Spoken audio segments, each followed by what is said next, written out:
Assalamualaikum sahabat muslimah, selamat datang kembali di Hazana. Pada episode kali ini, Hazana ingin membahas mengenai tanda-tanda terkena gangguan jin. Sahabat muslimah, apakah kalian pernah merasa sedang dalam keadaan iman yang sangat rendah? Seperti malas mendirikan sholat, mengulur-ngulur waktu, lebih banyak maksiat, dan lain sebagainya. Jika iya, kalian pernah merasa seperti itu, bisa jadi kalian sedang mengalami gangguan jin dan setan loh. Hal tersebut dikarenakan jin jahat atau setan selalu memiliki banyak cara untuk menjauhkan manusia guna menemani mereka di neraka nanti. Melalui gangguan-gangguan yang dikirimkan, kita akan menjadi lalai dari ibadah hingga mampu membuat kita jatuh ke dalam lembah kemusyrikan. Agar dapat segera diatasi, ada baiknya kita mengenali terlebih dahulu apa saja sih tanda-tanda gangguan jin yang biasa dialami. Tanda-tanda ini dapat berbeda pada masing-masing orang loh. Bahkan ada yang lebih parah dibanding yang lain. Nah, berikut adalah tanda-tanda bahwa kita terkena gangguan jin. 1. Malas beribadah. Gangguan jin yang paling sering terjadi adalah malas beribadah. Hal tersebut karena jin sebisa mungkin menjauhkan kita dari Allah, dimulai dari malas beribadah. 2. Berpaling atau menjauh yang ekstrim dari mendengar azan dan mendengar bacaan Al-Quran. Gangguan jin selanjutnya yang sering dialami adalah merasa resah dan menjauh dari bacaan azan dan Al-Quran. Hal ini dikarenakan jin dan setan enggan dan tidak menyukai bacaan-bacaan yang memuji Allah dan Rasul-Nya.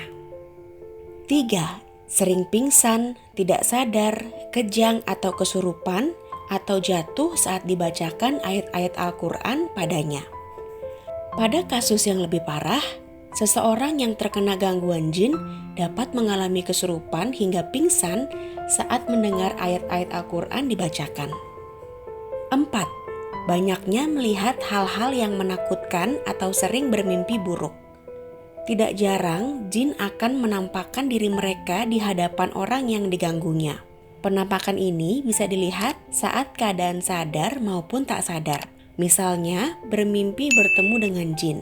Penampakan langsung maupun dalam mimpi ini akan membuat kita yang diganggunya merasa takut dan cemas loh sahabat muslimah. 5. Mendengar suara yang tidak jelas asalnya. Masih mirip dengan penampakan, gangguan jin dapat berupa suara atau bisikan yang tak jelas asalnya. Hal ini tentu beresiko membuat seseorang merasa cemas dan takut. 6. Menyendiri, menyepi, atau berperilaku aneh. Jin dan setan yang tengah mengganggu seseorang akan berusaha menjauhkan manusia tersebut dari manusia lain yang tujuannya agar menghilangkan kepedulian dan rasa kemanusiaan sehingga membuatnya mementingkan diri sendiri saja. 7. Timbul penyakit hati. Gangguan lain juga dapat berupa timbulnya penyakit hati seperti iri, ria, sombong, ujub, senang mengadu domba, menyebar fitnah, dan penyakit hati lainnya. Gangguan yang seperti ini patut diwaspadai ya sahabat muslimah. Pasalnya, penyakit hati ini cenderung samar dan tak mudah terlihat, tetapi dosanya tak kalah besar. 8. Tak jarang, jin yang mengganggu tersebut bisa berbicara ketika dibacakan Al-Quran padanya. Walau sudah dibacakan ayat-ayat Al-Quran, ada beberapa jin yang tak mempan dan mampu membalikkan perkataan manusia. 9. Mengalami sakit yang tidak dapat didiagnosa secara medis. Tak hanya mampu membuat cemas dan resah, jin bisa mengganggu manusia dengan membuatnya sakit parah. Sakitnya tersebut bahkan tak mampu dijelaskan secara medis.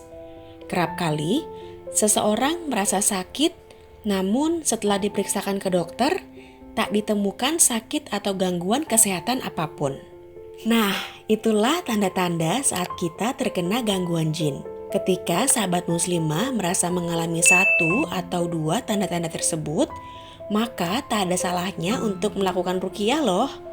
Ruqyah tidak selalu harus dilakukan dengan orang lain, melainkan juga bisa dilakukan oleh diri kita sendiri. Sekian episode Khazanah kali ini. Nantikan episode selanjutnya di YouTube channel Muslimah Daily. Wassalamualaikum warahmatullahi wabarakatuh.